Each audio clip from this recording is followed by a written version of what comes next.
اوكي السلام عليكم وآدم مبارك member في Somali Digital Team waxaan rabaa si yar kooban inaan ku fahamsiiyo suubka update-ka sida loo soo degayso marka la soo degtidna sida aad linkiga lagu soo diray u soo gelayso.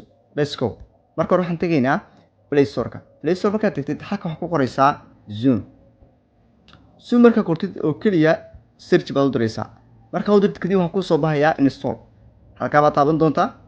waad la soo degaysaa install markaad taabatid wuu ku soo degayaa appka. okay wuu ku soo degay open ayuu ku leeyahay. kadib waxaan tegaynaa shaashada. screen-ka markaan tagno halka appki waa fiirsanaysaa waka uu ku yaalaa qaybta hoos Zoom. marka intaa furtid ma galaysid oo Gmail wax ma ka gelinaysid oo ma furfuraysid ku deynaysaa. waxaad imaanaysaa kadib WhatsApp-ka halka lagu soo diray linkiga lagu soo diray baad raadinaysaa. sharaxaad linkigan baa ii soo diray. waxaan rabaa linkiga inaan soo galo. okay see baan u soo geliyaa. waxaad taabanaysaa qaybta qoran tahay join Zoom meeting qoraalada buluuga aad taabanaysaa. qoraalka buluuga markaad taabatid waxaa ku si automatic ku soo baxaya appki Zoom-ka uu ku soo qabsanaya. markaan application kale ku soo saari karaa Zoom-ka ka dooranaysaa adi.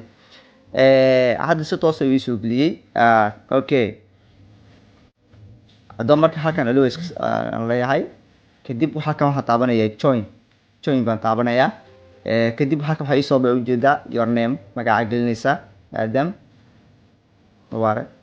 okay kadib waxaan leeyahay okay intaa ka dambeeya wax ma gelinayo ma iska sugayaa. automatic gudaha ayaan tegayaa.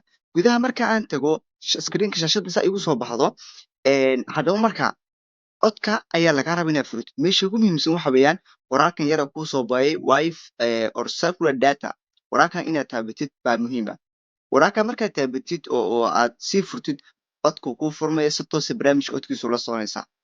haddaba marka qaybtan hoose icons ku muuqda halkan waxaa ku muuqda participants-ka oo meesha dadka adiga barnaamijka kugula jira aad ku ogaan karto weeyaan.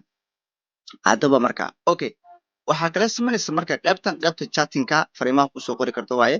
qaybtan waxa weeye waa reactions-ka waxa weeyaan waa meesha icons-kan ka soo diri karto gacanta ka soo taagi karto waaye. intaas ayaa muhiim ah marka. haddaba marka codka haddaad furnayso qoraalkan yar baad taabanaysaa. qoraalkan markaad taabatid codku ku furmaya si toos ah barnaamijka halka markaad taabanayna okay markaad furnayso marka while using app buu ku soo qoraya